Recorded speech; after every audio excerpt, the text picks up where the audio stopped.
Today we decided to retell the manga for you, which is called I Level Up Alone.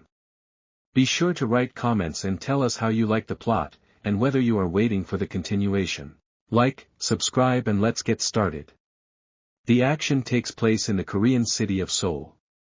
Two girls are having lunch in a cafe, but at one moment one of them receives a message on the phone. At first, they think that a man sent the message, but it turns out that a notification of a state of emergency has arrived. The friends decide that the message was sent by mistake. But, the second girl receives the same message. And to everyone who sits in a cafe. People start to panic, sirens start broadcasting the announcement of a state of emergency throughout the city. Suddenly, an unusual creature appears in the sky, similar to a huge purple octopus. It has been 15 days since the gate appeared. The news reports that a state of emergency has been declared across the country, and heads of state have gathered in the US to fight the invasion. According to the military, they are effectively eliminating the monsters. Every resident is safe. It is highly recommended to evacuate as soon as possible. In the apartment where the news is shown, green monsters eat up the owner of the apartment. These monsters are not like the one that appeared in the sky. They are green and look like dogs. Suddenly, a grenade flies into the room. The military begins shelling the creatures. But the bullets don't take them. One of the military resisting the creatures, Soldier Kim, does not start the shelling, as he understands that there is no point in this. But another soldier assures that we must continue to shoot. The monsters attack back. The soldiers lie down in the hope of avoiding the attack. After the attack, the commander does not come to his senses for a long time, but thanks to his subordinates, he still manages to wake up. He is surprised that he is still alive. The soldier has a question: are there any wounded? Luckily, all but Choi's squad, who were injured in the explosion, are safe. After that, he discusses with another soldier that the members of the squad shoot poorly, but they still won't be able to replace the entire squad. People are confused. The commander is called to his side to show something strange. The strange thing is that the monster continues to move. Even with the fact that his head was blown off. The commander sees these creatures for the first time in his life, but he has heard a lot about them from his colleagues. He understands that if the monsters attack in a crowd, then people will not have a chance. The commander is distracted from his thoughts, as they again want to show him something. This time, the military points to the phone, which transmits a message about immediate surrender, as the army is suffering huge losses. Now they show the actions that are unfolding in the United States in the onboard conference room. The president is shown the video that has just been received. In the video, the city is attacked by a red dragon. People are horrified. Nothing affects the dragon, including nuclear weapons, are useless. Conference members begin to fear that such creatures may appear in their country. One of them, succumbing to a strong panic, suggests the use of more nuclear weapons, but he is quickly laid down. Suddenly, the gate is in a conference room. Someone resembling a man comes out of the gate. He has silver hair, a gold headband, and glasses. He is dressed in a black and yellow suit. The president's guards pull out their weapons, but he stops them. Unknown finds the situation with the dragon quite dangerous. The president asks the newcomer to introduce himself. He introduces himself as a monster from a cosmic multidimensional federation. And he came with an offer. It lies in the fact that he can give strength that will help in the fight against monsters. The offer is valid only if the Earthlings agree to join the Cosmic Multidimensional Federation. The president accepts the offer without further thought. This is shocking to the rest, as they cannot trust this person. The president retorts that they simply have no choice and that he does not like the situation either. In addition, he decides to take full responsibility for himself. Monster is pleased. He pulls a glowing cube from his inside jacket pocket and announces that the game has begun. The action takes place 28 years later. The military again confront the monsters using firearms. The squad leader asks a certain Hae Han-lee to concentrate so as not to interfere with the hunters. Hunters are people who have been awakened to fight monsters. They can fight monsters. We are again told about the events that took place 28 years ago, about the first day when the gates opened. Humanity was on the verge of destruction, but they were able to make a deal with someone who is a member of the Multidimensional Federation organization. All over the world, awakened ones have awakened, who have superhuman abilities. They are called hunters.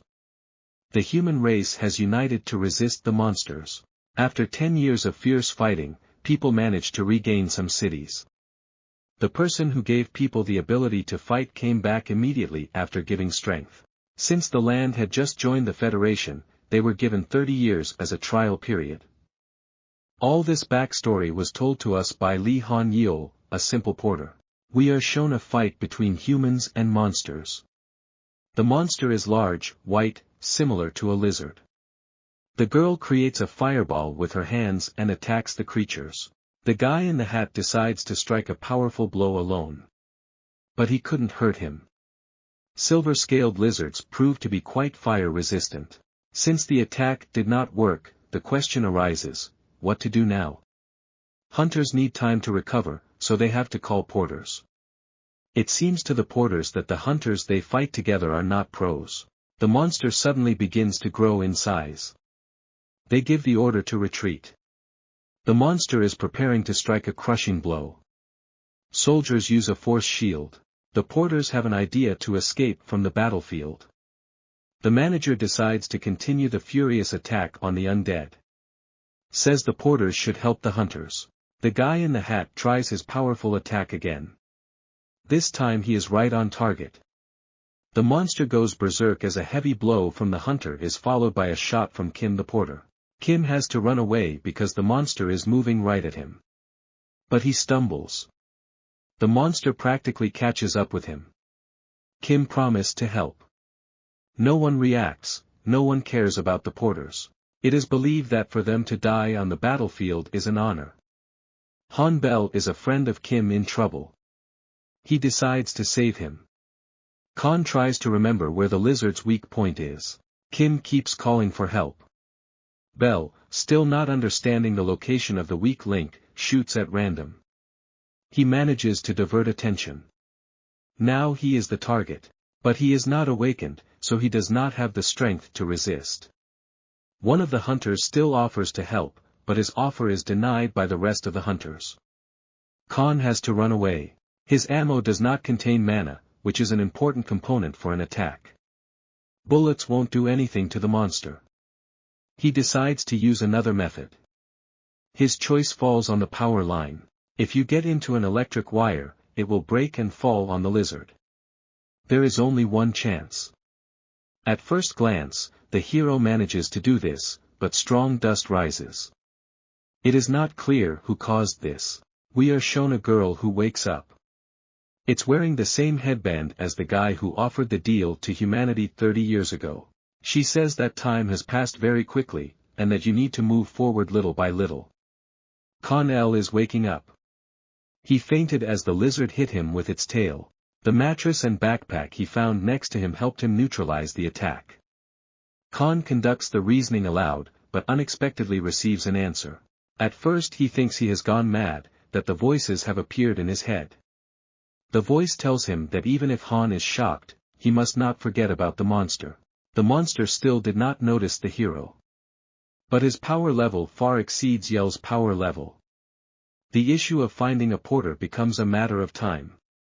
Khan decides to listen to the voice. The voice decides to give Khan special skills. The voice decides to choose a dagger, which lies not far from the hero. The temporary gift turns out to be a penetrating blade. The hero starts glowing blue. In his hands, a panel of skill information is displayed. The skill is an M-sized piercing blade. The effect is instant death with a high probability of stabbing the opponent's deadly area. Duration 45 seconds. Khan is shocked by all this. But he still starts attacking. Khan runs to the lizard. There are 30 seconds left. He jumps, ready to strike. There are 20 seconds left. He has 15 seconds left when he begins to strike at a weak spot. A penetrating blade is a success. Silver-scaled lizard, instant death. The hero sits down with relief. The voice says that killing the monster can be considered successful completion of the tutorial. Khan again does not understand what is happening. The voice decides to introduce himself. The voice turns out to be the same girl that was shown to us.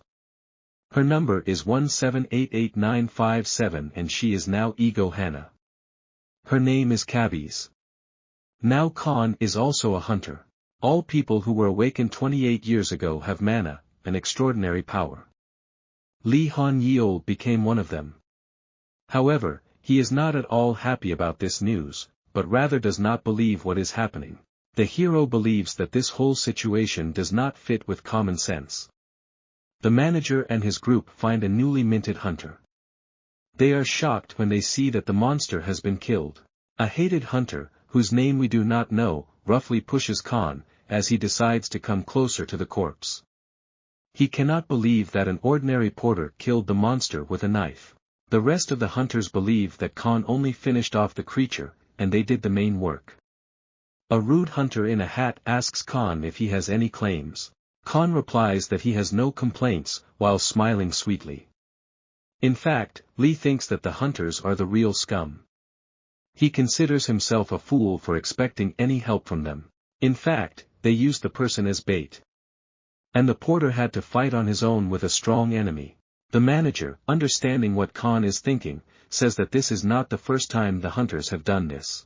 At this time, Kabis pokes his fingers on the cheeks of the manager, which confuses the hero. The manager notices Khan's strange reaction to what is happening, asks if everything is fine with him. Khan refuses, says that he just grabbed his stomach. No one sees Kabis except him. Khan is praised for his work. Killing the monster alone is quite difficult. The manager even jokes that now he will become awakened. Khan, of course, laughs it off, saying that this cannot be. The manager says it's time to get back to work. Khan realizes that he has already become awakened. The manager calls the car to the scene.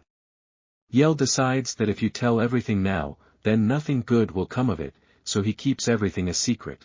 A military vehicle with a body arrives for the fighters. The porters are handing over the suitcases. Kabis asks Khan what kind of suitcase they gave him. In the suitcase is the equipment of the executioner. With it, the material of the monster is cut off, and then transported. The girl is puzzled by this work, which turns out to be a standard task for porters. It is for this reason that hunters take porters with them, since monster material can be sold at a high price. Kabis now understands the meaning of such work. Since there are only two workers, Khan and the manager, Lee suggests dividing the monster into two parts. They share it with a special chainsaw. However, the manager's chainsaw becomes unusable immediately after starting work. Khan understands that the work ahead is hard, as he is the only porter who has the necessary tools. L decides to do all the main work himself, and the manager will take care of the rest. Kabis is vomiting from all this. Khan collapses after finishing work. Suddenly, the plate that previously showed the skills of the knife appears again. This time it says that the monster lizard is completely defeated, and Khan is given the rank A. The girl explains that she gave him an improved executioner skill. Her words are reflected on the tablet. After graduation, everyone is praised and given a salary of 500,000 won. Now the hero has 500,463 won in his account. Since the hunters coped with the task faster than planned, everyone is released.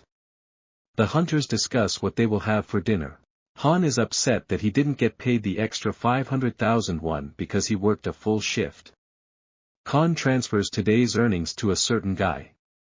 It turns out that he covers his father's hospital expenses. The manager asks the hero why the rest of the family is not helping. Khan explains that his mother and younger sister have long since left the family. The manager apologizes for his question, but Khan says that everything is fine. He is most concerned about his father's health. The manager makes a strange expression on his face. He says he always knew Khan was a good person. Khan just denies it. The manager says that he can call that Uncle Taisu. Since Yel doesn't have a car, Taisu offers to give him a ride. Upon arrival, Khan concludes that the manager is a good person, but too annoying. Since we finished early today, Khan has time to go to the night shift at the factory. He has 4 hours of free time. He gets the feeling that he forgot something. That something turns out to be Kabi's. However, she ends up behind him, which greatly frightens Khan. He does not understand where Kabi's was all the time, how she ended up next to him if she was not driving in a car. Kabi says she can be considered part of Khan himself. On the site are also a child with a mother. The girl calls Khan a strange man. The mother asks her daughter not to look at him. It turns out that since the hero has become awakened, Kabi's will not leave him behind. She now serves as his assistant. Khan generally ceases to understand anything, makes a surprised face, which, in turn, surprises the girl. She asks if something suits him. Khan yells of course at this. He explains this by saying that Kabi's first appears out of nowhere, which greatly frightens the hero, and also people around take him for a madman, because it seems to them that he is talking to himself. He asks if Kabi's understands how he feels about himself, while dramatically falling on the bench. Kabi's asks if it's the hero's fault, but Khan only thinks that his personal life is now gone, and indicative tears appear in his eyes. He says goodbye to his joyful time. The girl folds her arms and asks what he means by happy time. Khan, who didn't say all this out loud, asks her if she can read his mind. The answer becomes positive, which does not please Khan at all. He asks Kabi's not to do this, to which she gives no answer. Kabi's invites Khan to test his abilities, but he makes an innocent face, suggests not to do it. The girl again ignores the hero, asks him to say the word state, for a start. After that, the blue bar reappears, which displays Khan's status and some data. Name, Lee Hanyeol, level, 1, points, 5, strength, 28, constitution, 34, agility, 29, magic, 10, luck, 10, skill, Kabi's defense and executioner skill. Khan suggests that the panel is like a game window, which Kabi's agrees with. Kabi's says that his 5 points are divided into strength, constitution, magic, dexterity, and luck. She asks him if he needs to clarify what these criteria mean. Han says that he wants to ask the girl something. Kabi's makes an interested face and asks to ask a question. The question is why her name is included in his skills. Kabi says that this skill is what it is, since the girl herself is special. At the same time, she gets up in a boastful pose. Khan makes a disbelieving face, puts his hands in his pockets, asks if she really thinks so of herself. Kabi says that she is special. Asks if the hero felt a special connection between the game window and the battle. The hero decides that Kabi's is right, since the awakened appeared 28 years ago, but no one knows how they came about. He further gives examples. The power could appear on the battlefield, while studying at school, be with a child from birth. Since the powers appear randomly, scientists have not been able to figure out the reason for their origin. According to the data, hunters have 3 abilities, which are shown as a shield, sword, and bow. The ability of the sword is possessed by a hunter in a hat, a shooting partner by his partner, and a protective partner in uniform. All 3 of them were on the battlefield with Khan. A hunter becomes either in the circles of catching monsters, or in the circle of dressing those who create new weapons. The hero so far has only 2 skills, the last of which appeared after awakening. Khan asks if he is a unique hunter. The girl comes closer to the hero, a smile appears on her lips, she says that he quickly grasps everything. The hero again cannot believe what is happening. In his country, unique hunters are called thunderbeams. They are true masters of their craft and one of them is called Hien. Hien is a tall girl in a brown cloak. Khan concludes that all the skills he received, he acquired thanks to Kabi's. But he doesn't understand how it works. Kabi's begins his explanation with an example. If the rest of the hunters get a house upon awakening, then Lee got only a brick. But depending on his actions, bricks can become not just a house, but a whole castle. Khan does not get the meaning of the metaphor. Kabi's decides to explain in a different way, and she is already quite tired. All the skills that Lee pumps, and all the available skills, he receives thanks to her. Khan is again shocked by what is happening. We are shown the cattle depot, the factory where Khan works. He is greeted by a man in uniform, saying that the guy came early. L explains that he finished his first job pretty quickly. Khan asks what monster came to them today, to which he receives the answer that it looks like an albatross. Khan is surprised as these are B-level monsters that don't end up in the slaughterhouse. The man explains that it's all thanks to the connections of the boss, with whom Khan wishes to speak to him personally. Khan changed into a uniform. The man says that the boss knows nothing, but has good connections. The man looks at the time and says it's time to go. Khan says goodbye, says that they will meet already on the line. Khan asks Kabis if she wants to leave everything like that. To which she replies, using the saying, "It's better to see once than hear 100 times," says that you need to continue the work of the porter. Khan again becomes perplexed, as he is surprised by the fact that the girl knows such a proverb. Khan says he has done a lot of work in his 3 years as a porter. However, he is interrupted by a voice calling his name. The hero recognizes this voice. It turns out that this is a man of full build, in a jacket and helmet. It turns out to be the boss beggar, a pig. The boss drives Lee to work if he wants to get money. The fact is that on his first day at work, Lee spilled coffee on his boss, so now he constantly finds fault with him, although the boss intentionally pushed Khan. Khan picks up knives for butchering monsters, but this creature has a strange glow in the neck. He sees glowing lines on all the monsters. Khan decides that the work still needs to be continued, but the arrangement of the lines seems familiar to him. It turns out that these are the lines along which he usually butchers monsters. The hero assumes that this is due to the executioner skill. Khan decides to ask Kabis, but she does not answer him. His partner thinks that Lee is talking to him, but he refuses. Kabis finally decides to show himself. The hero again wonders why the girl always appears later. The girl is standing in a nightgown with a pillow in her hand. Khan is surprised that she needs sleep too. The girl understands that the hero wants to ask about the lines. She explains with a smile on her face that they help him do his job. The hero opens his mouth and understands the information. His reasoning with the girl is seen by other workers, but they attribute this to the fact that he is having a hard time. The girl offers Yel to start his work, and then he will understand everything himself. He understands that then his work will be completed very quickly.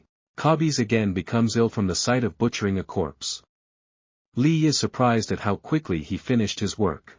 It usually takes him at least 3 hours to complete a job, but now he's done it all in 1. If he continues to work, he will complete an 8-hour day in 3. The skill turns out to be really useful to use. Unexpectedly, he finds a purple magic stone in the monster's body. This stone is usually taken with you, as their cost is 1 million won. He tosses the stone into a box labeled lower-class stones. Khan has the feeling that his knife is cutting faster and faster. He begins to speculate that this is a skill upgrade.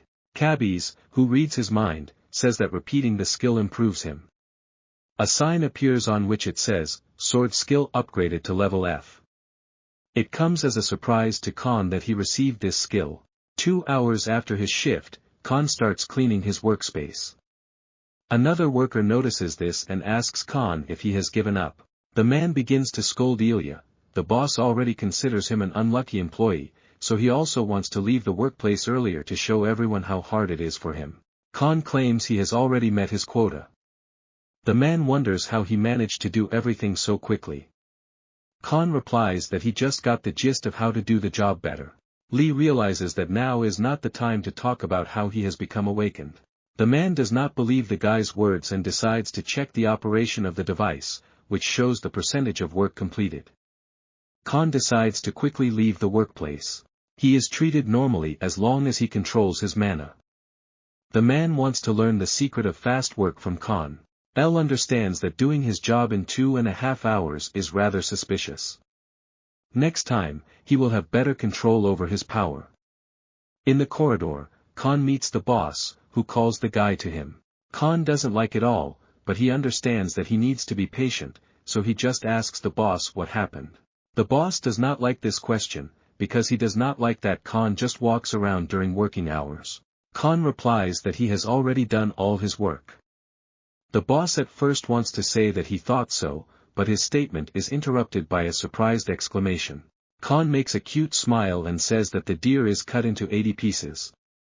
With the same expression on her face, Elle puts her card to the machine, which announces that Khan has fully completed his daily quota. This brings the boss into complete shock. Even an experienced butcher would not have done it so quickly. Khan decides to quickly leave again and look at the albatross. In the place where the albatross is kept, there is another worker who also decided to look at the monster.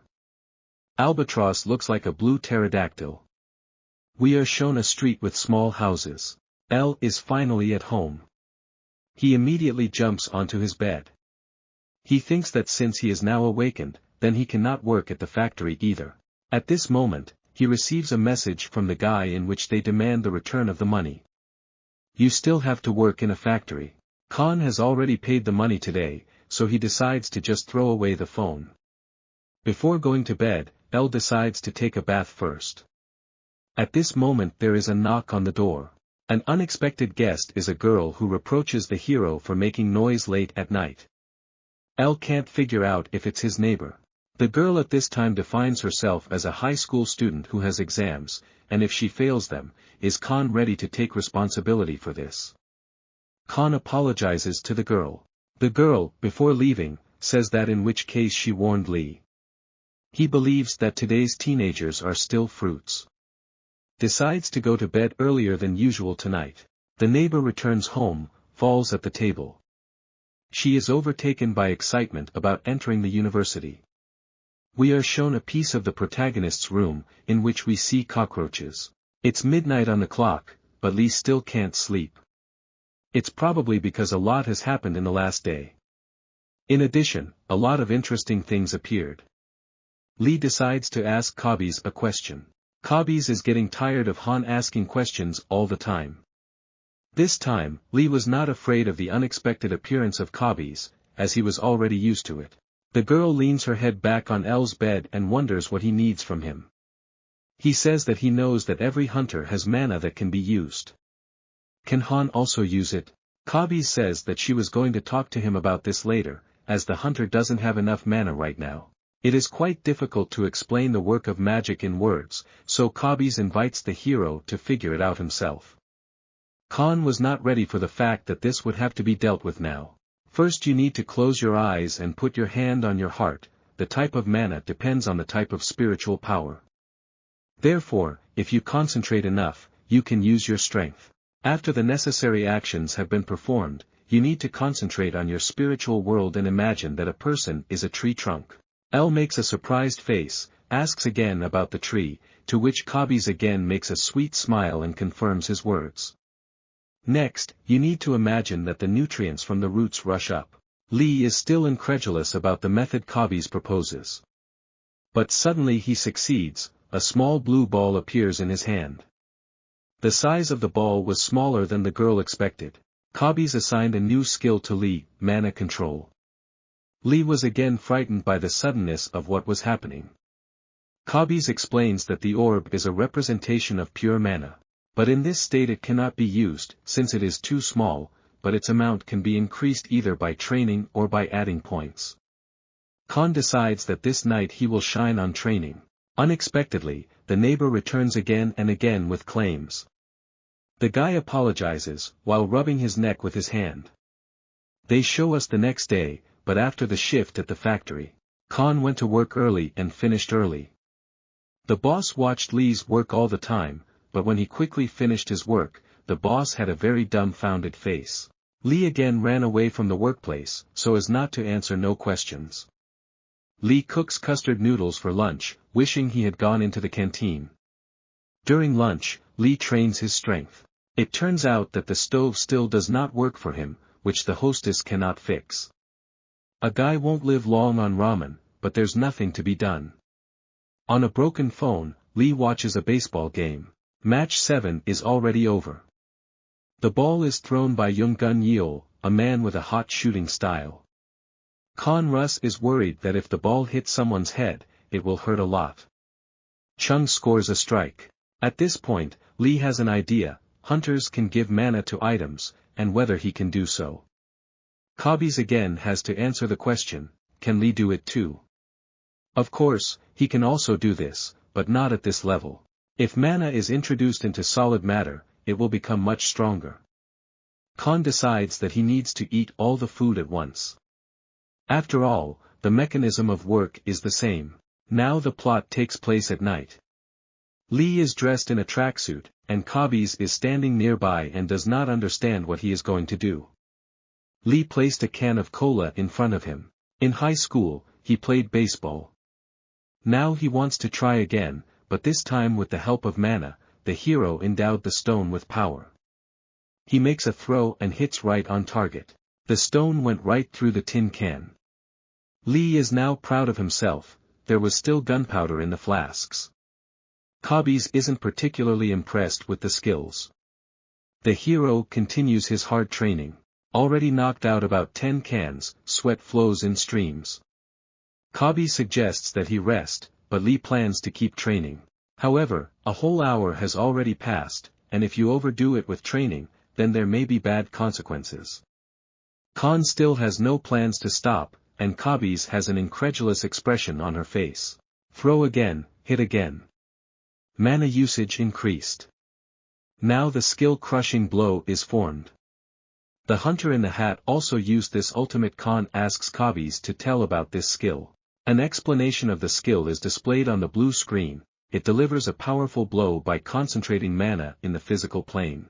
Lee realized that he either gets a skill under certain conditions or by repeating actions, so he decided to just practice a lot. Khan picks up the stone again, planning to practice further, but collapses due to exhaustion. He woke up still at night, and Kabi's was sitting on the nearest bench. He does not understand what happened to him, so Kabi's again has to explain everything. As a result, she just yells at him, as she warned of the consequences. Turns out he's been out for an hour. With that, he decides to end it and go home. On the way home, Han passes a notice board. The whole last day the hero feels chills. Although, it is possible, this is a glitch.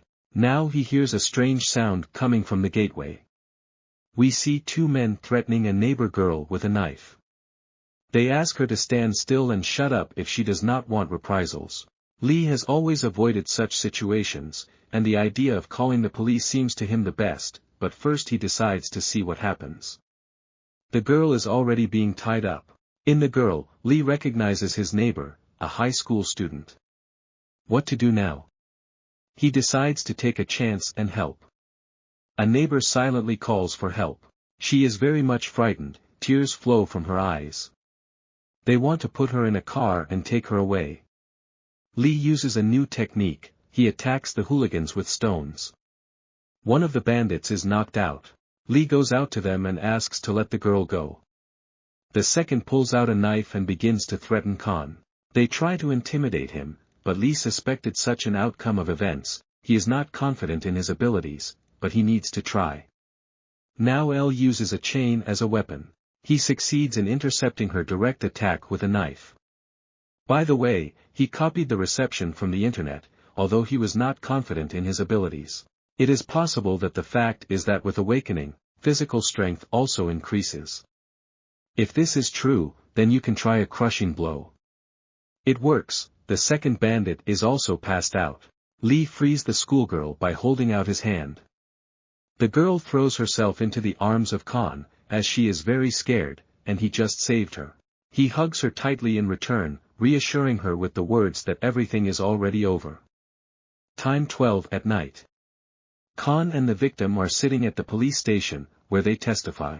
The girl's name is Hanyeol. The policeman clarifies the accuracy of his testimony. The people in the cage threatened Yubai, and Han accidentally walked by and defeated them alone. The policeman asks the guy if he was awakened by the case. Khan simply refuses that he has just been playing sports for a long time. After leaving the police station, Khan feels tired. The policeman asked a lot of strange questions. The hero is already calmly about to go home, when he catches up with him, hugging Yubai from behind. She is called his Appa, which in Korea is denoted as an older, respected brother or idol. This surprises him very much, but the girl looks at him with a playful look and asks if he wants to leave her alone. Khan notices that the girl is already feeling pretty good. He agrees to take her home. He notices for himself that despite the fact that he himself only learned her name, she seems to be a pleasant person. Yubai grabs onto it with a hand that is visibly trembling. Apparently, she is still worried about what happened. They get home with no problem. Despite what happened, Yubi is positive. She is a really strong girl. Now you can finally rest. Suddenly, something falls out of his pocket. This something turns out to be a note with a number and a signature. Call me if you get bored. Well, another gratitude for the salvation. The hero lies on his bed without undressing. Hanyeol is a beautiful name, but also funny at the same time. Khan imagines a painting that is a reference to the Chinese commander. Khan asks Kabis to show his condition. The panel that appears displays, points, 10, level, 2, strength, 28, physique, 34, dexterity, 29, magic, 10, luck, 10. List of skills, Kabis defense, executioner, sword master, mana control, crushing blow, compulsion. The level has increased, which pleases the hero. But he does not understand where the skill coercion came from. By the way, tomorrow is a day off at the factory, so Khan has an idea to go there. Khan, the next morning, comes to the gym. There he meets his friend, who is interested in the state of the guy's life. They hug, which once again proves the friendliness of a friend. It turns out that they met a few months later. The man even thought that Khan died on one of the tasks. Lee denies that there has been a lot of trouble lately, but now Han wants to start training in the gym again. The man asks how the man's Hyung is doing. Lee is going to visit him in the hospital, as he picked up a sore. The man asks to say hello for him, to which Lee agrees with pleasure. The man turns out to be the manager, who is called to him by other employees.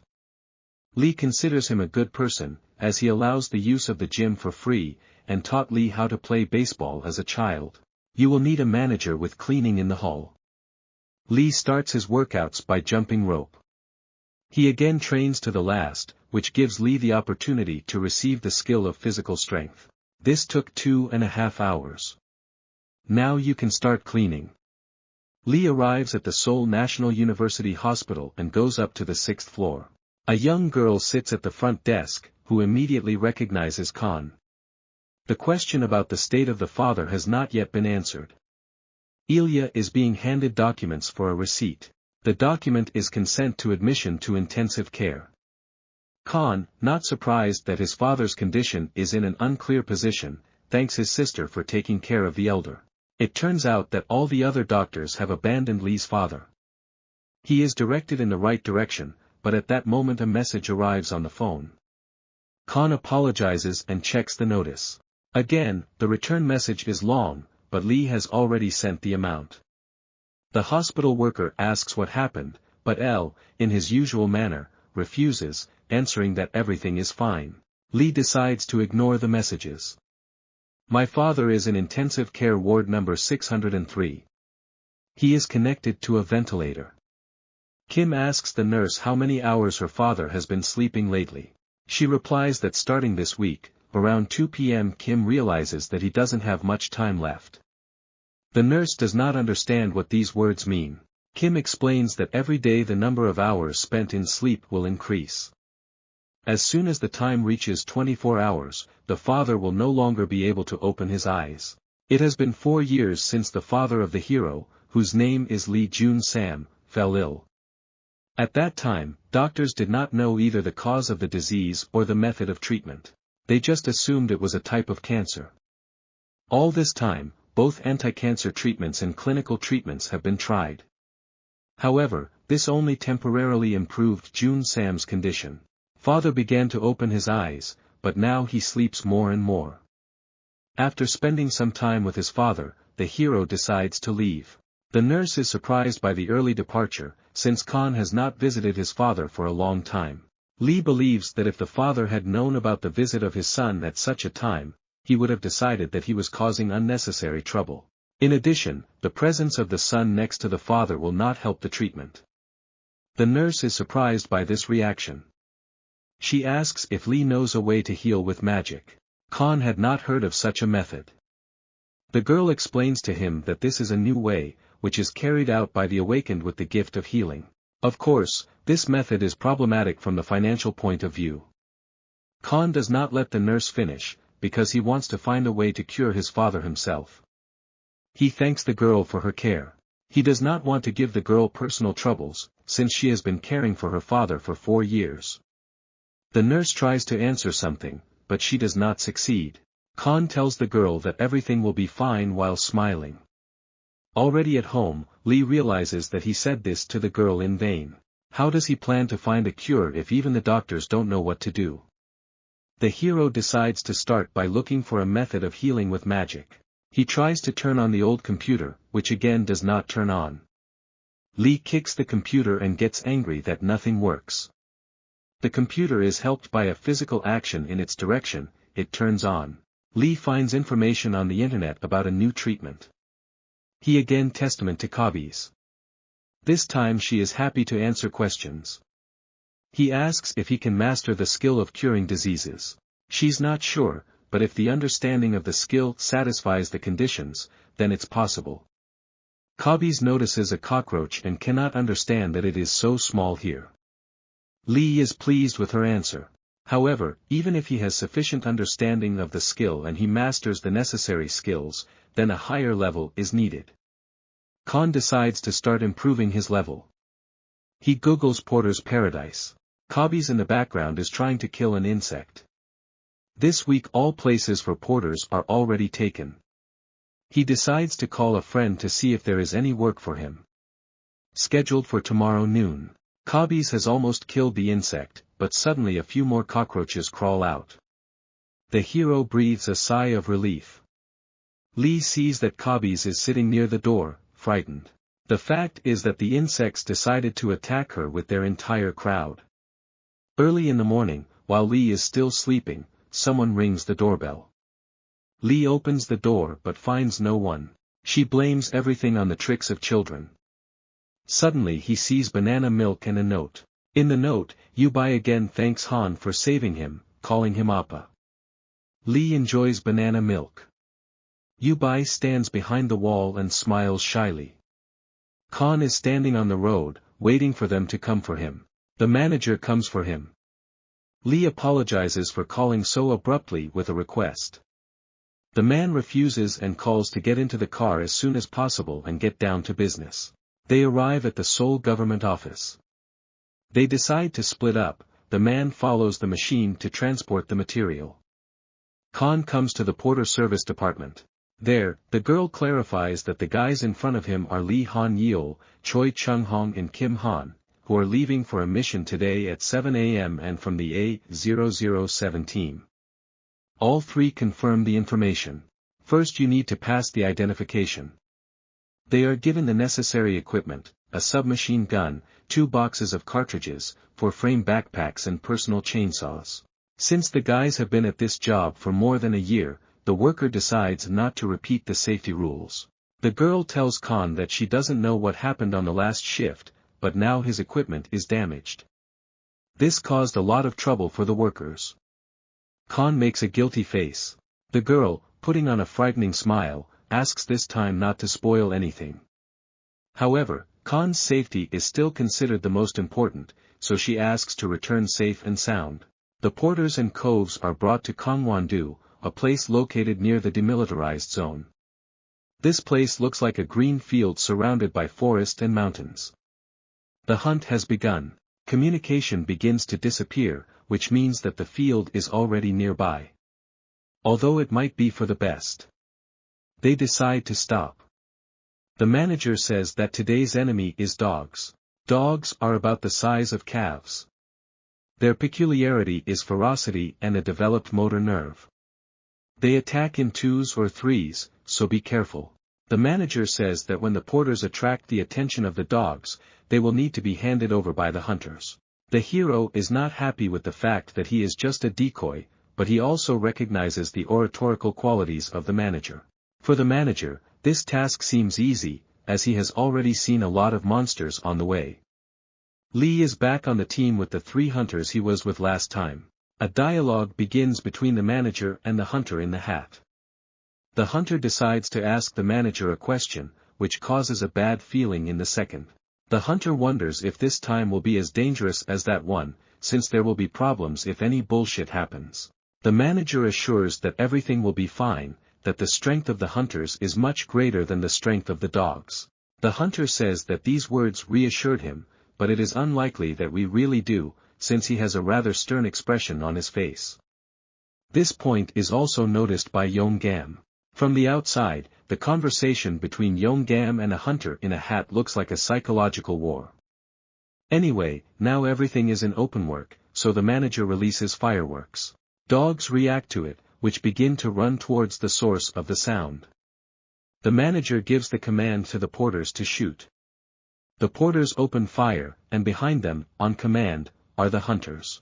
The hated hunter attacks one of the dogs with a crushing blow. Another creature will attack him, but already from the back. The hunter was not taken aback and struck back. Cope with the dogs turns out pretty quickly, which makes everyone suspicious. The hunter girl doesn't even have time to create a magic bomb to attack. She now does not know what to do with the projectile. She is offered to just throw it aside, but she cannot, as it has crushing power. The manager still seems suspicious of what happened. Lee notices this and asks Taisu what happened. Taisu explains that it bothers him that the dogs didn't use force when attacking. He has suspicions that someone interfered in their duel. Lee was afraid that he was declassified.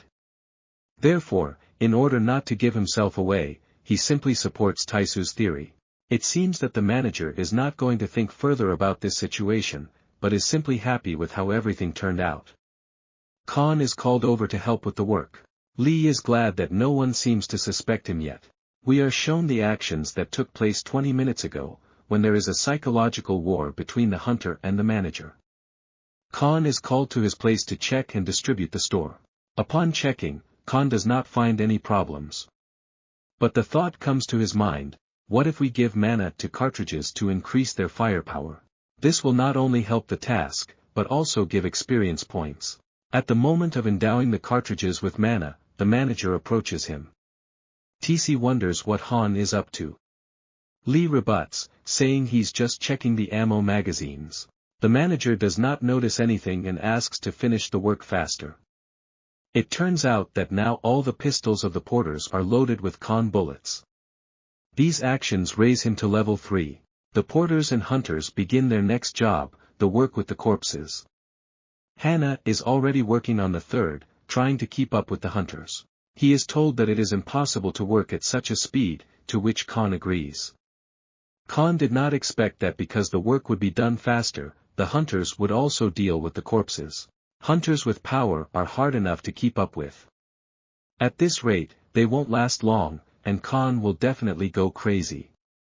There was an offer to take a break, which Lee is unspeakably happy. The other porters are already quite tired, and the hunters at least Henna. Hunters are discussing the option to go somewhere.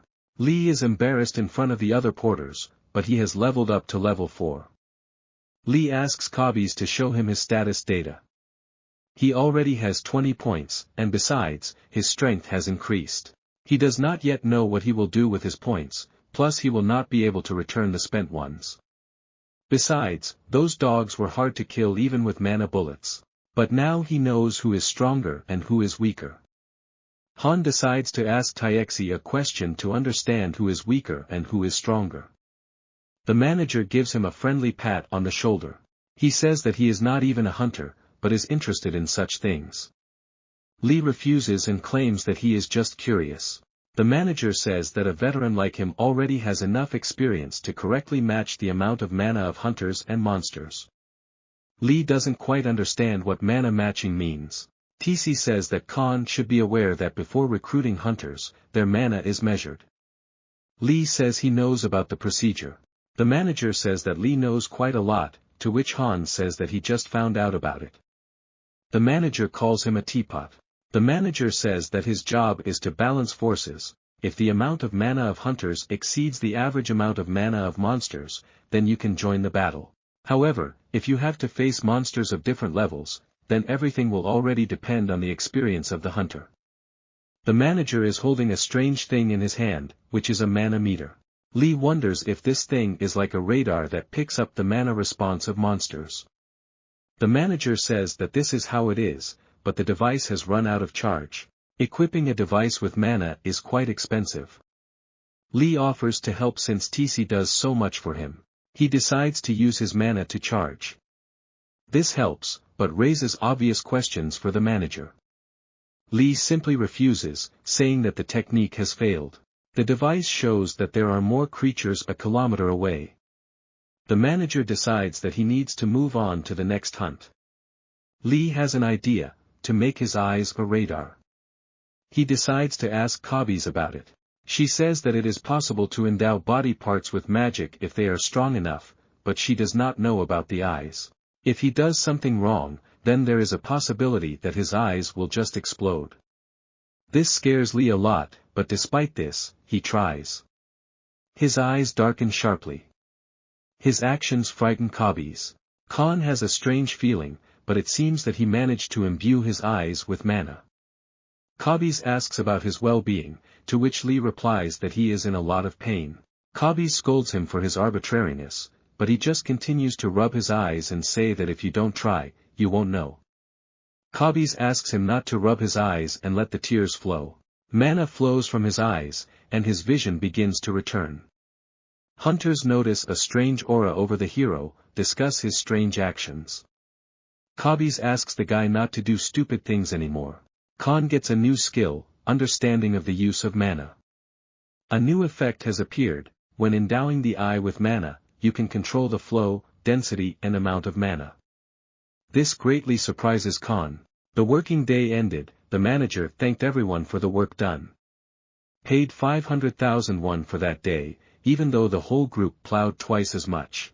The man is very dissatisfied with this, but TC quickly upsets him. TC says that's how things always work, but the man accuses the manager of siding with the hunters. He decides not to work in this team anymore. Lee blames himself for everything, as he has accelerated the work process. He is glad that he was able to improve his skill, although not to a sufficient level. His goal is to continue working on himself. After work, Elle goes to the hospital to consult a doctor about her father.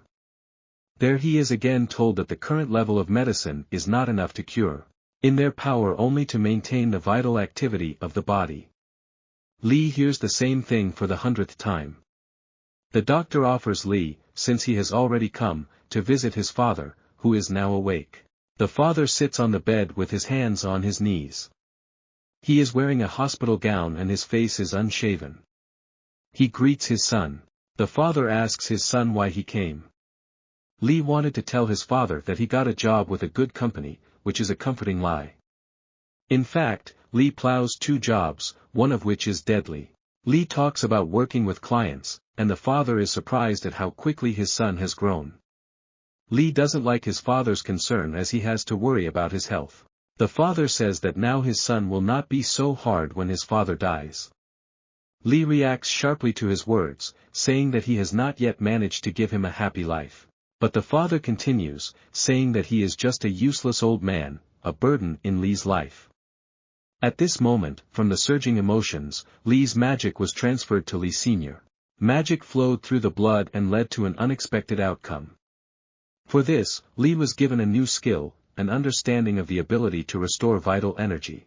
Lee asks Kabi's a question, but the father overhears it, and he doesn't understand. Khan says that he was just thinking about the work, while blaming himself for his intemperance. The father asks if it is too hard for his son because of him. Lee says everything is fine. The father begins to fall asleep again. Lee says that if the father holds on a little longer, he will see his son's face for the rest of his days. Lee Sr. falls into a deep sleep. Spruce Covenant Kabi's and asks her to tell about the new skill. She happily agrees and displays a blue table in which all the information is written. Skill effect: by transferring mana, it is possible to heal external damage and restore vitality. Lee wants to see if he can heal his father with this skill. Kabi's believes that one such skill will not be enough. However, if Lee continues to develop, then curing his father will no longer be a problem. A nurse enters the room, saying that the visiting time has already ended, while apologizing for the intrusion. Khan mentally asks his father to be patient a little more. Lee comes out of the room and bumps into a man.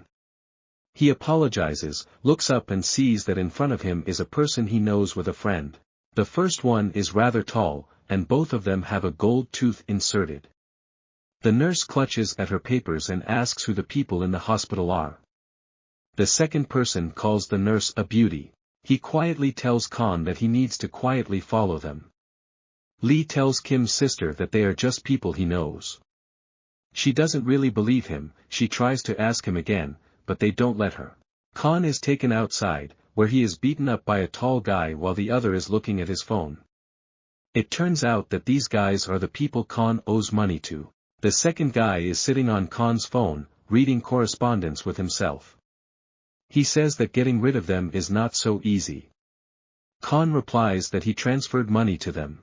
They explain to Khan that something was the principal amount, and now they are demanding interest from him, raised last month. Khan is shocked by this, because he was not even informed about this. They explain to him that everything was written in the receipt. Lee calls them scammers and clenches his fist. The guy, apparently the leader of the team, asks Lee to think about his father and not make such statements. He tells Lee that he has 7 days to repay the debt or his father will face the consequences. Then they continue to beat him up. Lee is left lying next to the trash. He thinks that despite the fact that he wanted to help his father, he exposed him to a new danger. Even if Khan can pay off the debt, then what? Lee decides that he needs to move on. It's all like pissing on 2 fingers. He sits in front of a laptop with band-aids on his face. He decides to go through the registration procedure for the position of a hunter. However, the registration procedure takes a lot of time, which Khan does not have. He doesn't think that by becoming a hunter, he can pay off his debt in 7 days. He just has to get excited.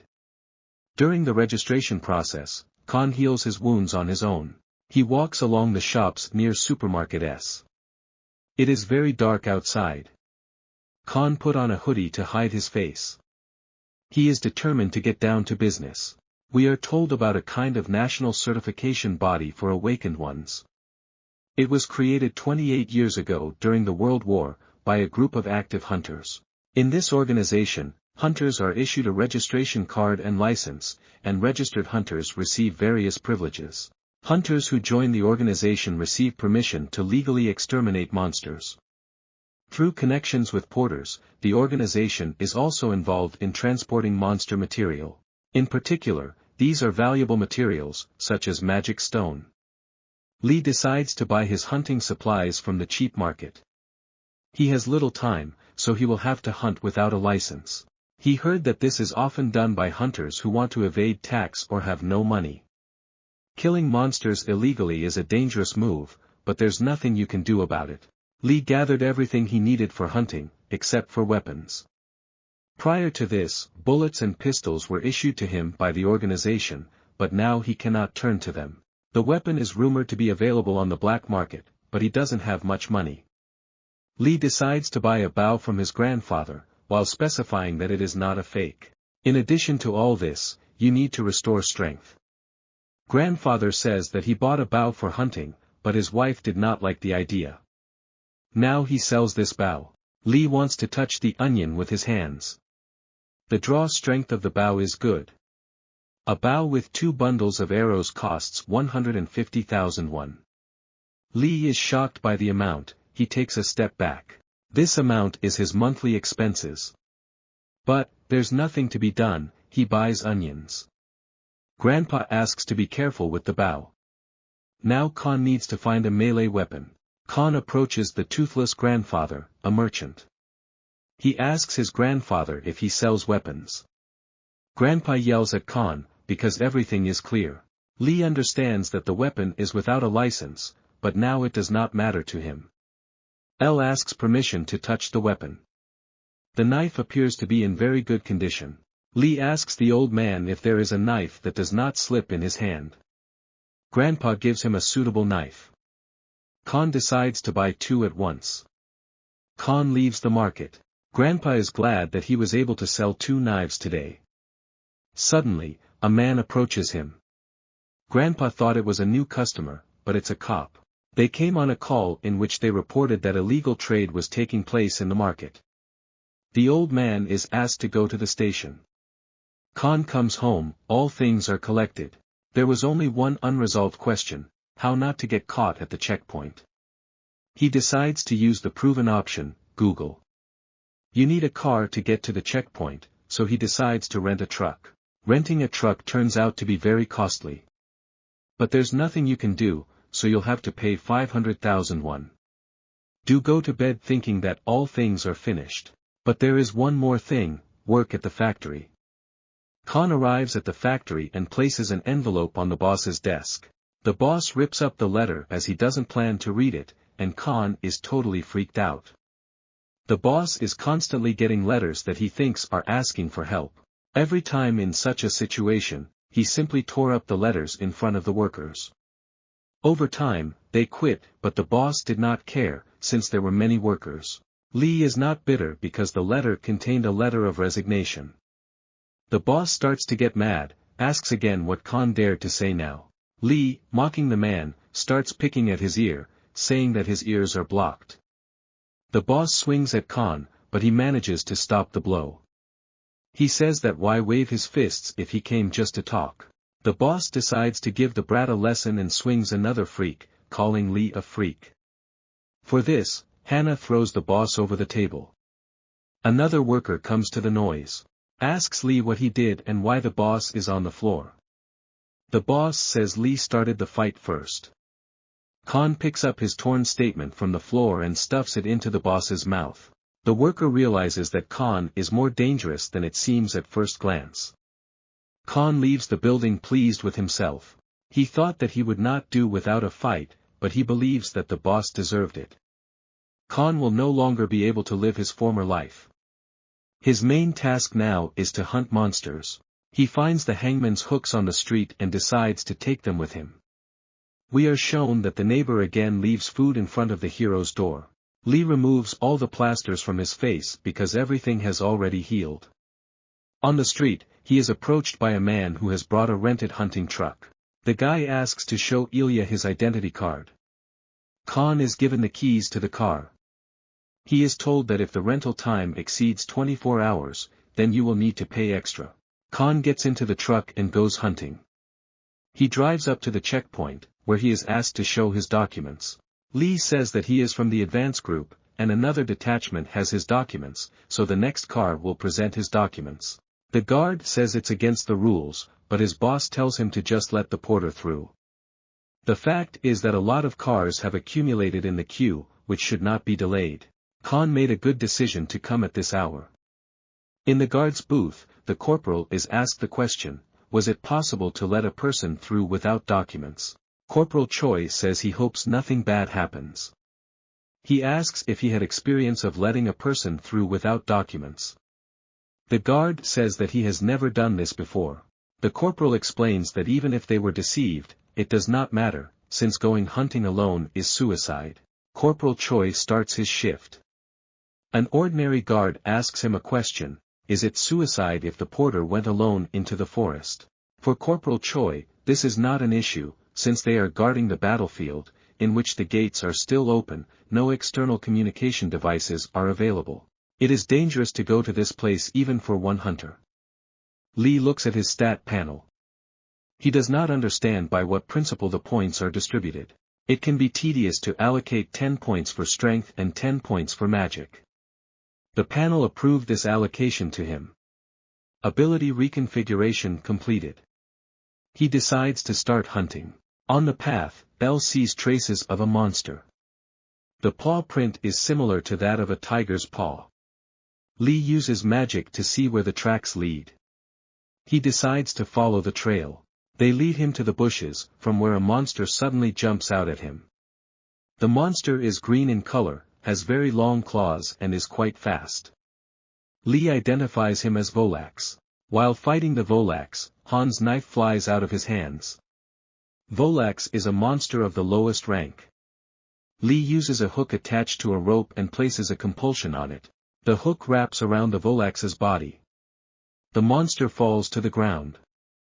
Khan pulls out his knife to slit the monster's throat. For the hunt done, the hero level up from 4 to 5. Lee's joy is interrupted by strange sounds that come from behind.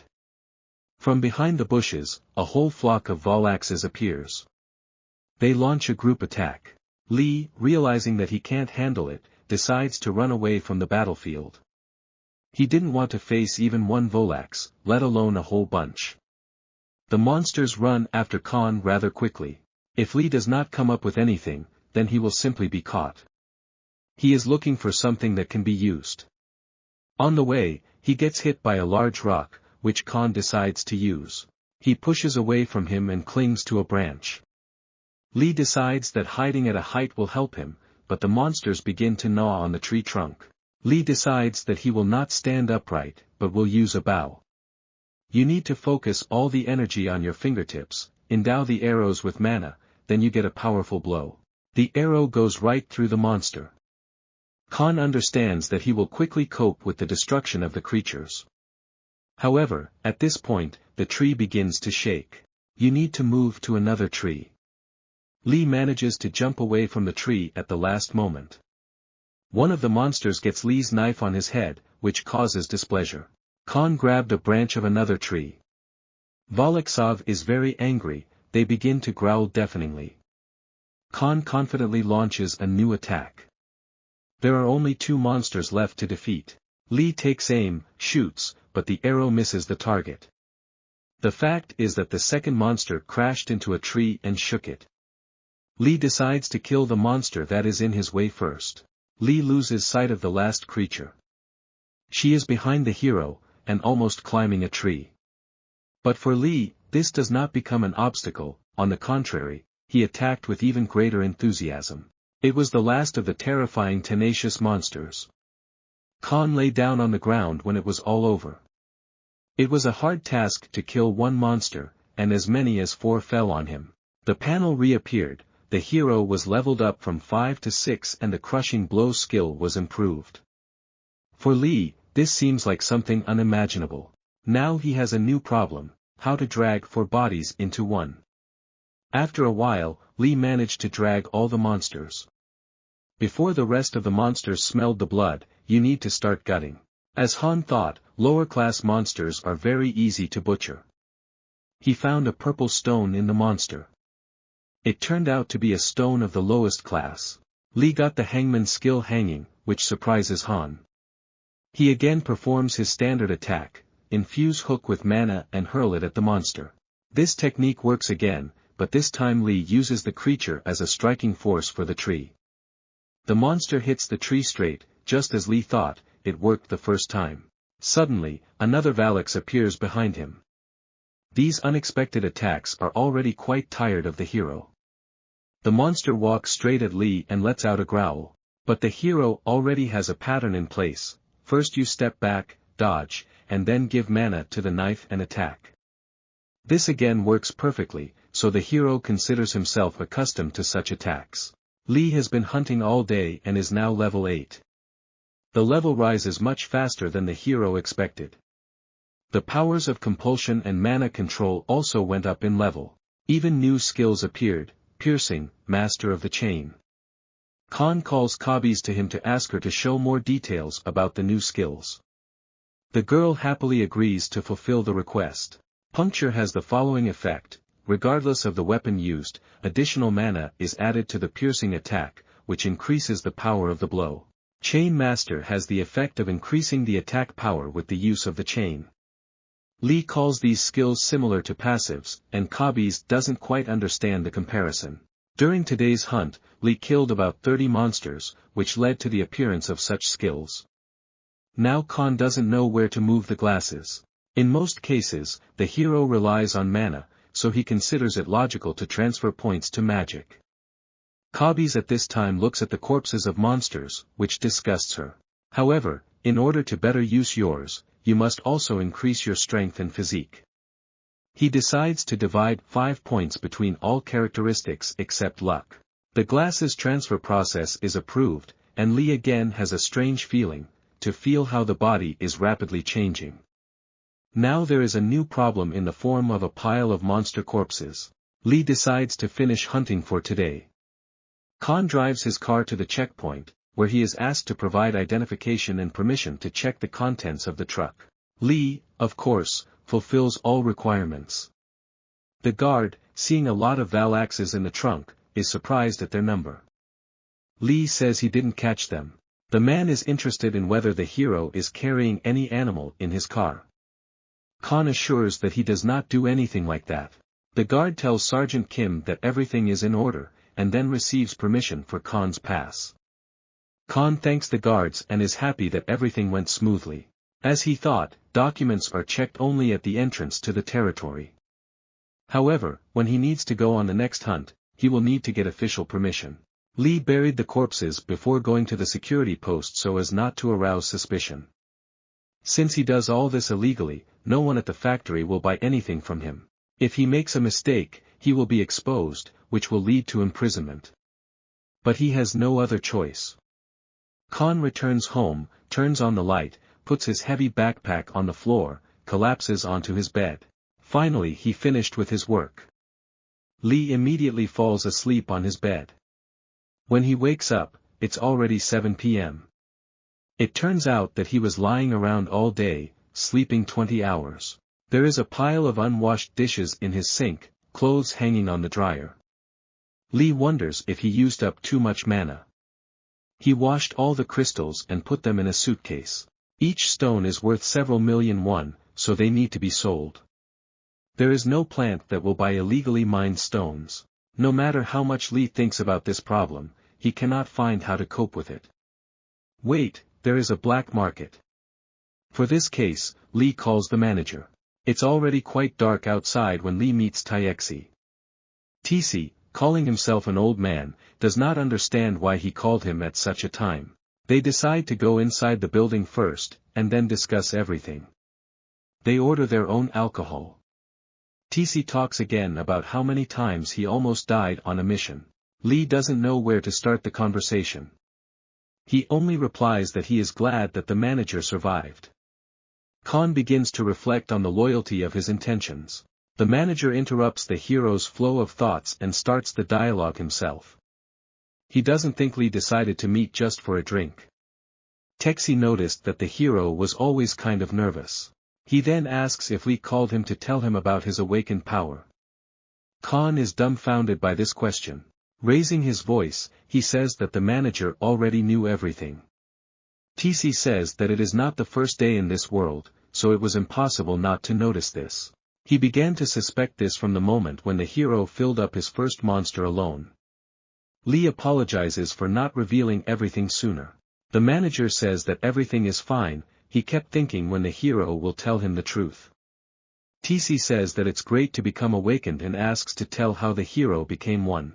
Khan says he didn't actually call the manager because of this. He takes out a magic stone from his pocket. The manager, who was about to drink, throws a glass on the table. He gets angry and asks Lee to explain how he got the stone. Khan tells the man the whole story. The manager once again asks Lee if he told him everything. Khan confirms his words, but in fact he did not say what is unique awakened. He didn't want to make the conversation any more tiresome. Lee apologizes for his actions to the manager. The man says that everything is fine and that it was not the guy's choice. It turns out that Lee wanted to hear from the manager about the black market. Lee doesn't know anything about this, so he needs help with this case. The manager folds his arms over his chest and asks the owner of the establishment for a piece of paper and a pen. On a piece of paper, he writes all the information about the black market. He asks Lee for the manager's name when he arrives. However, this was the last time the manager helped Lee and now they have no reason to see each other. TC decides to leave first, telling Lee that everything will work out for him.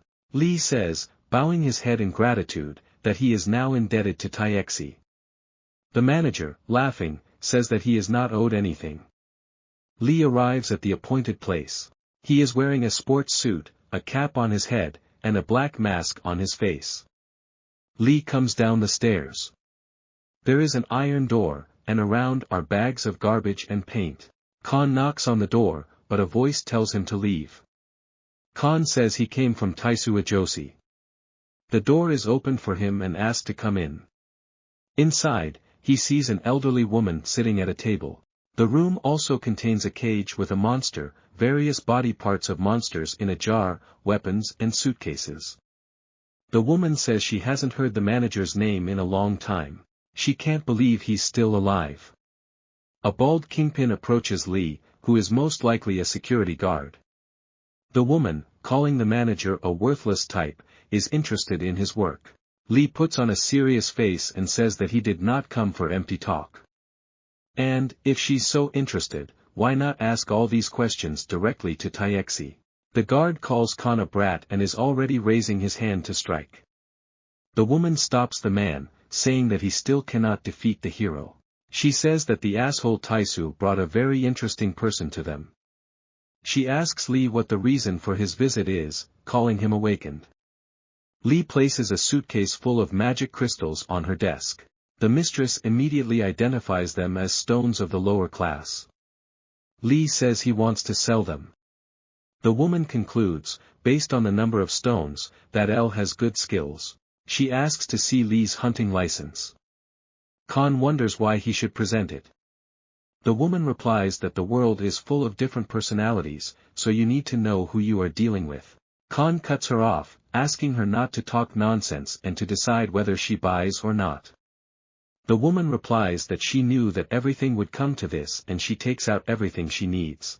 With the help of scales, she measures the strength of stones.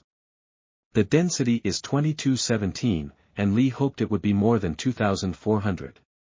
Maybe he got defective stones, but the Volax is not such a valuable monster. The woman correctly determines that the hero was hunting Volax. Lee is surprised at how accurate she was. The mistress, considering the reaction on the guy's face, asks him not to be surprised, since Volax stones often come across with a marriage. Therefore, an ordinary hunter would not hang out with such monsters. She asks if Lee is hiding anything from her. He asks if her words mean she won't buy anything. The lady says she will buy it, but only for 8 million won.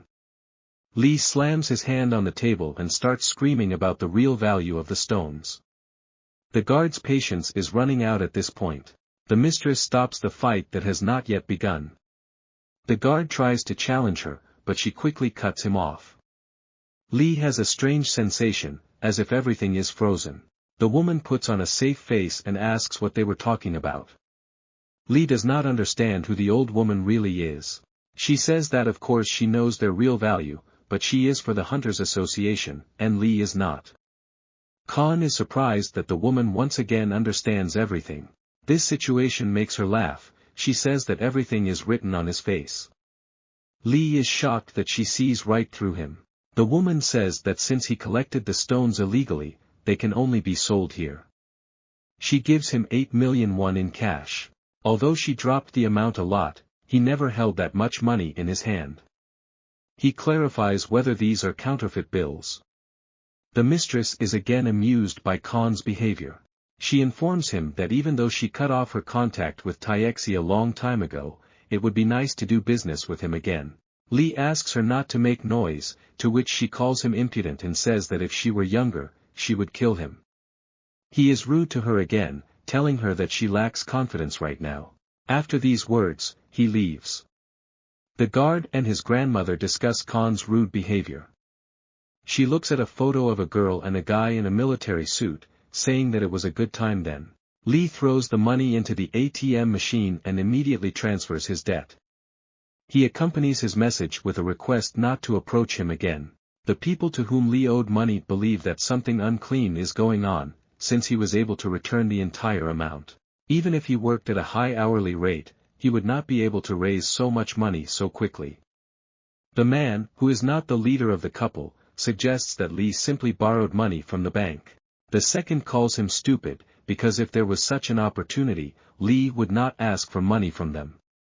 He orders Park Cholmin, the dumbest of them, to find Lee and find out everything. Park doesn't want to do the job and says there's no need for it. Yong-guk, the smart one, throws a book at Pak, claiming that they can then shake Lee for more money.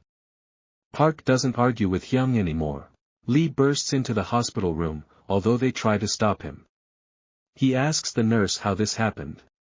She says that 2 days ago my father was fine, but yesterday he fell asleep for 20 hours. The doctor in charge said that Lee needed to mentally prepare. Nurse Kim tries to support Han and asks him to hope for the best. Han asks the girl to leave so that he can be alone with his father. She leaves the room. Lee begins to blame himself for what is happening. He calls Kabi's and asks about the healing skill. She tells him that it's not sure if it's possible now. Han interrupts her and decides not to give up. He takes his father's hand and Kabi's asks Lee to stop. He uses his magic, putting all his strength into healing. The girl tries to convey to Han that using a lot of mana is dangerous. Han falls onto the bed and starts coughing. The girl begins to worry about Lee even more. Han says he's fine. He's sure he can handle it, he needs to hold on a little longer. The panel says that the healing skill has increased.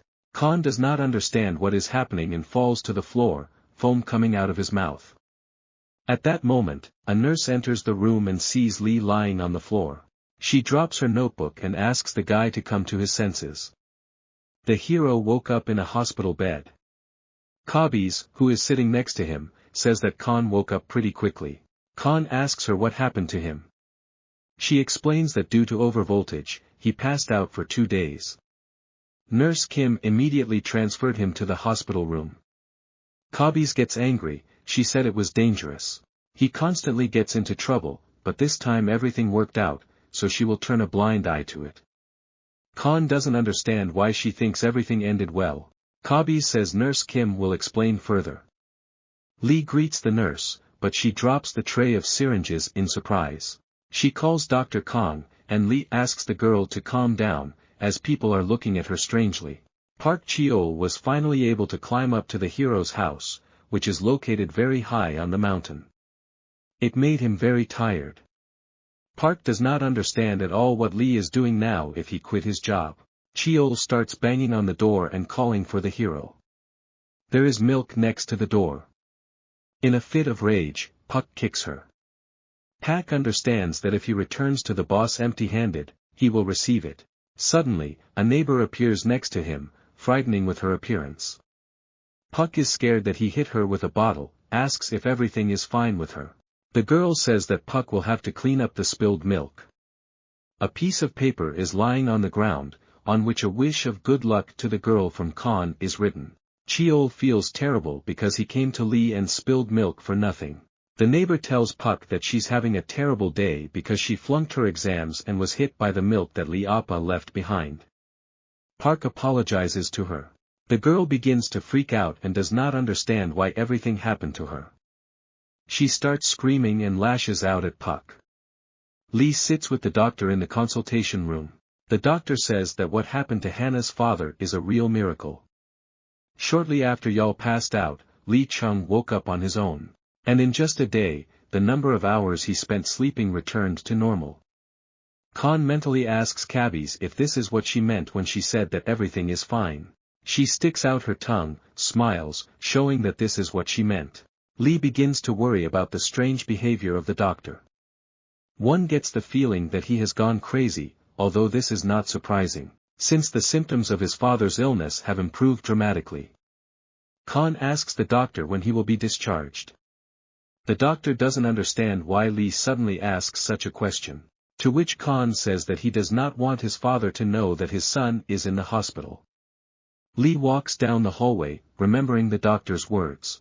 The doctor said that although they still do not know why Lee suddenly lost consciousness, his condition is normal. He will be monitored for 2 days and then released. Khan understands the meaning of the doctor's words, but isn't sure if it's worth it. He had long wanted to rest, but obviously not in a hospital room. He even thinks about running away, since he does not need hospital expenses. Nurse Kim enters the room to check the patient's blood pressure. She heard that Khan was thinking of escaping.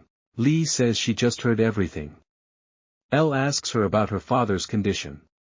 The girl says that her father ate and went to bed, which pleases Lee. In addition, the girl suggests that Lee does not want to see her father in the hospital. Lee's blood pressure is normal. The girl invites Khan to go to his father's room now, while he is sleeping. Hannah is very pleased with this proposal and he runs out of the ward screaming, for which he receives a reprimand. The father sleeps in the ward, and Lee thinks about trying the healing skill again, but not overdoing it this time. He starts using magic, but something starts to happen to his mana. All mana is transferred to the father. Kabi's yells at Lee to let go of his father's hand immediately, but he cannot tear his hand away. The girl opens the panel to quickly correct the situation. She wants to correct the transfer of user skills, but the panel gives an error. Kabi's does not understand what is happening and it scares her very much. Kabi's decides to block the magic, which helps the situation. Lee comes to his senses, not understanding what happened. Kabi's cannot give an exact answer to this question, but she is sure that what happened is related to the healing skill. The girl has an idea. She tells Lee to use mana to inspect her condition.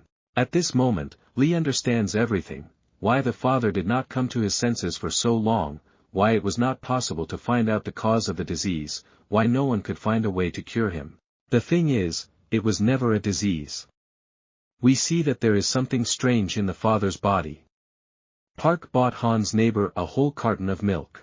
Because of her, he lost all the fun, but he can hit the girl. He decides to tell her that he is a friend of Han and cannot get through to him. Maybe the girl can give Puck some useful information. The neighbor says that she last saw Khan 5 days ago. She ran into him when she was returning from school. He told her that he had been in the mountains all day and he was carrying a heavy bag. Park establishes that she saw him the day after the interest conversation. He tries to find out something else from the girl, but she has nothing more to say. Park wonders how Lee was able to get the money back so quickly. The neighbor remembered something else. She met him the day before yesterday near the library, but Khan got into a taxi and was in a hurry somewhere. She heard Khan tell the taxi driver to go to the hospital. Park realizes that Lee went to the hospital to see his father. He thanks the girl for her help and she goes home. Cheol decides to come to the hospital tomorrow. Khan fills out discharge paperwork in the nurse's office. Nurse Kim is happy that Han was discharged so quickly. She nearly fainted herself when she saw Lee lying unconscious in her father's room. Lee apologizes for what happened, rubbing the back of his head with his hand. The nurse is also pleased that Lee's father's condition has improved significantly. He thought so, too, until he saw the real cause of his father's condition. We are shown what happened in the ward when Kabi's and Lee realized what was happening to their father. On the father's body is the eye of a monster. The eye is located on an incomprehensible substance, from which spikes still stick out. Kabi's herself does not understand what it is, but she is sure that this substance is the cause of her father's problems. Khan is very angry with what is happening, so he decides to attack the eye. Kabi stops him as they can't do anything. She assures that they will be able to find a way to solve the problem, but they need to wait a bit. Her words have an effect on Lee. He stops his actions. Lee mentally asks his father to hold on a little longer until he becomes stronger. We are being returned now. The nurse noticed that Lee was thinking about something. Khan says that he has an important business. The nurse asks about what specific case he is talking about. Lee replies that he has decided to take some kind of exam tonight. He signs the documents, says goodbye, and leaves. Immediately after Khan leaves, Park approaches the nurse with questions about Khan. She says he just left. Nurse Kim thinks she's seen Pak somewhere before. She remembers and asks a direct question to Puck. The nurse calls security, but Puck tries to stop her. Lee has 3 hours of free time before the hunt. While he was in the hospital, he searched the internet for information, so in general he prepared. He is charged with hunting and decides to become an official hunter. A team of miners discovered a huge hole under Seoul. They blocked everything so that no outsider could enter the territory. Men do not understand how such a big hole was formed. One of them even thinks it's the end of the world. A man in a suit approaches them, inquiring about the location of the hole. The miners ask the man how he knows about the hole. He introduces himself as an investigator from the hunting association, and his name is Kong Sung-hoon. Kong Sung-hoon is a rather calm young man with black glasses. The miners tell all the information to the investigator. The size of the hole was quite impressive. The miners understand that since they sent an investigator from the association, the matter is serious. Another worker does not understand why his partner took everything so seriously. The partner is shocked that the other has such questions. The boss himself trembled at the sight of the interrogator. The investigator is a kind of awakened cop who is much more powerful than the regular police. Ken receives a permit to work in the mine. From this point on, the place is occupied, and employees must evacuate. The mine worker tries to protest as there is construction going on, but he is quickly put down. The investigator heard some sounds. He looks deep into the hole, and then talks about immediate evacuation. But they did not have time to evacuate. Lee goes to his destination using the maps in his phone. He still had about an hour to go, so perhaps he should have taken the bus. Although, walking is also a good thing. Lee suddenly felt a vibration, an earthquake began. People start to panic, and the earth collapses. A huge crater forms in the middle of the street where cars fall. Many people were injured and asked to call an ambulance. Khan tries to recover, not to panic. He goes to the person who asks for help. Some guy starts recording what is happening on camera. Lee helped pull the man out of the rubble. Khan has a strange feeling again and asks the guy filming the video to move away from the crater. A huge monster appears from the hole, which in a second devours the poor guy with the camera. The monster looks like an enormous insect.